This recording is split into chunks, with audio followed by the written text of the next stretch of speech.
नेवासा तालुक्यातील देवगाव येथील श्रीराम माध्यमिक विद्यालयात ग्रामस्थांची लोकवर्गणी व संस्थेच्या सहकार्याने नवीन वर्गखोल्या इमारतीचा उद्घाटन समारंभ तसेच शाळेचे प्राचार्य सोपानराव सतरकर व माजी प्राचार्य विक्रम खैरे यांचा सेवापूर्ती कार्यक्रम माजी आमदार डॉक्टर नरेंद्र घुले पाटील यांच्या हस्ते मोठ्या उत्साहात संपन्न झाला।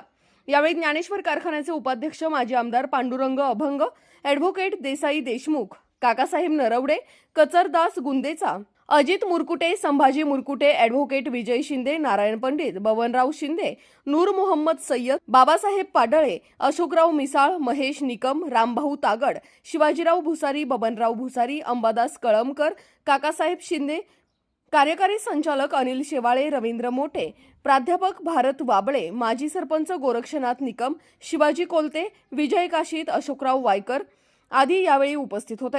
सोपानराव सातरकर यांनी सेवा करत असताना प्रामाणिकपणे काम करून नेहमी आपल्या गावाच्या मुलांचं शैक्षणिक हित जोपासण्याचा प्रयत्न केला असल्याचे घुले यांनी सांगितले। यावेळी तालुक्यासह जिल्ह्यातून सतरकर सर व खैरे सर यांना शुभेच्छा देण्यासाठी हजारो माजी विद्यार्थ्यांसह पालक व ग्रामस्थ उपस्थित होते। लोकनेते स्वर्गीय मारुतरावजी घुले पाटील यांनी भेंडा कारखान्यासह नेवासा तालुका, शेवगाव तालुक्याच्या विविध गावांमध्ये ज्ञानगंगा आणण्यासाठी विशेष शाळा स्थापन केल्या आणि या शाळा स्थापन केल्यापासून देवगाव या ठिकाणी देखील त्यांनी या ठिकाणी परिसरातील असलेल्या सर्वसामान्य गोरगरीब शेतकऱ्याचा मुलगा शिकावा आणि मोठा व्हावा या दृढ हेतूने या ठिकाणी देवगाव या ठिकाणी 1993 साली या ठिकाणी विद्यालय स्थापन केलं आणि आज ते विद्यालय पूर्ण नियोजनानं पूर्ण झालेलं आहे आणि आज त्या ठिकाणी 4 ज्या वर्गखोल्या आहेत त्याचं उद्घाटन माननीय माजी आमदार नरेंद्र पाटील घुले साहेब यांच्या हस्ते झालेलं आहे। साहेब काय सांगाल, गेल्या अनेक दिवसापासून साहेबांची दृढ हेतू होता की शिक्षण हे ज्ञानगंगा आहे आणि त्यांनी या ठिकाणी त्या उद्देशाने शाळा स्थापन केली आणि आज ती पूर्ण लयाला आली, पूर्णपणे झालेली शाळा आहे। तर काय सांगाल? स्वर्गीय घुले पाटील साहेब यांचं नेहमी सांगणं होतं की ग्रामीण भागामध्ये जर शिक्षणाचं द्वार आपण खुले केलं तर त्याच्यामध्ये बहुजन समाजातील मुलांना एक चांगलं दालन मिळतं आणि त्याच्यातूनच आपल्या ग्रामीण भागाच्या बहुजन समाजाचा विकास होतो। आणि याचा अनुभव त्यांचा जर पहिला इतिहास पाहिला तर दहीगावसारख्या ठिकाणी फार पूर्वी त्यांनी बोर्डिंग चालू केलं होतं आणि त्याच्यामध्ये सगळ्या शेतकऱ्यांकडून धान्य एकत्र करायचं आणि त्यामार्फत ते बोर्डिंग चालवायचे आणि तिथून जे विद्यार्थी बाहेर आले त्यात ज्वलंत उदाहरण म्हणजे आपल्या नेवाशाचं नेवासा कॉलेजचे माजी प्राचार्य डॉक्टर आगळे सर हे त्या बोर्डिंगमध्ये शिकलेले आहेत आणि म्हणून साहेबांना नेहमी वाटायचं की शिक्षणाचा प्रसार व्हायला पाहिजे।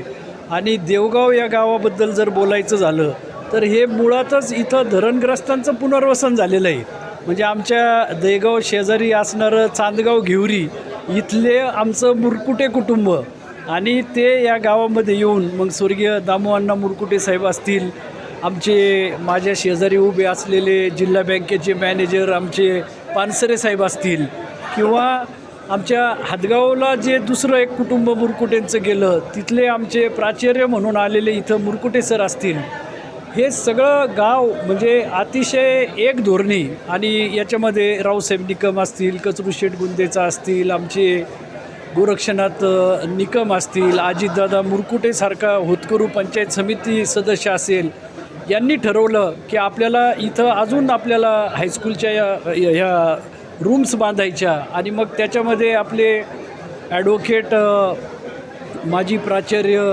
मान्य शिंदे सर, आमचे कारखान्याचे चीफ केमिस्ट मान्य मुरकुटे साहेब, कचरदासजी यांनी त्या ठिकाणी आपल्या आईवडिलांच्या स्मरणार्थ त्या ठिकाणी देणगी दिली आणि त्याच्यातून मग जनरल मॅनेजर मोटे साहेब आणि त्यांच्या सहकार्याने या ठिकाणी अतिशय अद्ययावत अशी ही इमारत आज पूर्ण केली। आपण जर बघितलं तर ह्या सगळ्या दानशूरांची नावंसुद्धा या ठिकाणी आपल्याला बघायला मिळतील आणि या गावामध्ये एक चांगलं म्हणजे कामासाठी मदत सहकार्य करण्याचं आणि पुढं घेऊन जाण्याचं नेहमी धोरण असतं। मी आमदार असताना माझा अनुभव सांगतो 10 वर्षाचा का गाव या मतदारसंघात नव्हतं पण ही सगळी मंडळी कायम म्हणजे घुले पाटील साहेबांना, अभंग साहेबांना, देसाई आबांना अटॅच्ड असल्यामुळं यांचा कायमचा संपर्क त्यांच्याबरोबर आला आणि आपण आमदार झाल्यानंतर त्यांनी मागणी केली की सौंदर्याला जे 220 kV सबस्टेशन आहे त्याला देवगावला नवीन सबस्टेशन करून तुम्ही ते आमच्या सौंदर्याला जोडून द्या, म्हणजे विजेचा प्रश्न मिटेल. आणि हे करत असताना गावकऱ्यांनी जागा उपलब्ध करून दिली, 7-12 MSCBच्या नावावर केला आणि मग त्या ठिकाणी आपल्याला निधी देऊन सबस्टेशन उभं करता आलं. आमचं मुळा उजवा कालवा नूतनीकरण करत असताना पाणी वापर सोसायट्या करण्याचा नियम झाला शासनाचा का कंपल्सरी ते आपल्याला करायचा. तर गावाने कॅम्प घेतला, इथं पाणी वापर सोसायट्या स्थापन केल्या आणि त्याच्यामुळं ब्रांच 2 जी आज आहे की जी आमची लाईफलाईन आहे, देवगाव असेल भेंडा असेल या परिसराची ही लाईफलाईन आहे. जिथं भेंड्याला आपण भेंडा, कुकाना, तरवडी, आंतरवाली या 6 गावांची प्रादेशिक नळ योजना केली, त्यालासुद्धा पाणी हे दर महिन्याला देवगावच्या ब्रांच 2च्या माध्यमातून त्या ठिकाणी आपल्याला मिळतं. आणि हे गाव नेहमीच म्हणजे प्रगल्भ विचाराचं आणि अतिशय जागृत गाव असल्यामुळं इथे काय उपयुक्त आहे ही चांगली जाणीव असल्यामुळं हायस्कूल हे आपलं मंदिर आहे आणि हे पुढच्या पिढ्यात हे प्रगती करणार आहे अशा भावनेने त्यांनी हे उभं केलं. आम्ही सगळे घुले पाटलांचे अनुयायी असल्यामुळं त्या ठिकाणी हिरिरीने भाग घेऊन त्यांना फक्त मदत करणं एवढंच आमचं काम आहे. मी मगाशी सांगितलं की देवगाव सौंदाळा रस्ता संधी आल्यानंतर आपल्याला तो करता आला. तिथं त्या पुलावर अरुंद पूल होता पहिला मुळा इरिगेशनचा, त्याच्याहून बस जात नव्हती आणि आम्हाला तर इकडून ST ह्या हायवेपासून त्या हायवेला जोडायची होती. म्हणजे इकडं देवगावला जो रस्ता आहे तो आमचा कुकाना, देवगाव, घोडेगाव आणि तो डायरेक्ट घोडेगावला हायवेला मिळतो आणि पलीकडं भेंडाचा जो रस्ता आहे तर तो सुद्धा डायरेक्ट नेवाशा फाट्याला मिळतो. आणि हे दोन्ही राज्यमार्ग हे जुळवायचे असतील तर देवगाव सौंदाळा हा जर रस्ता चांगला झाला तर हे दोन्ही राज्यमार्ग जोडले जातील. म्हणून आम्ही ते जे ऑब्स्ट्रक्शन होतं त्या पुलाचं तिथं इरिगेशनच्या अधिकाऱ्यांना सांगून ते रुंद केलं आणि आज त्याच्यातून 2 वाहनं मोकळे बसतात. हे असे साधे उदाहरण आहे, परंतु गावातल्या लोकांची कल्पकता आम्हाला हे सबस्टेशन करून द्या, आम्हाला पुलाचं काम करून द्या, आम्हाला रस्ता करून द्या, आमच्या गावाला आणि खालच्या सगळ्या धरणग्रस्त परिसराला जायकवाडीचं पाणी आपल्या मुळा धरणाचं पाणी मिळण्यासाठी मुळा उजवा कालव्याचं नूतनीकरण करून द्या. हे सगळं या सगळ्या जाणकार लोकांनी हे प्रश्न हातात घेतल्यामुळं आज हे गाव सुजलाम सुफलाम झालेलं आहे.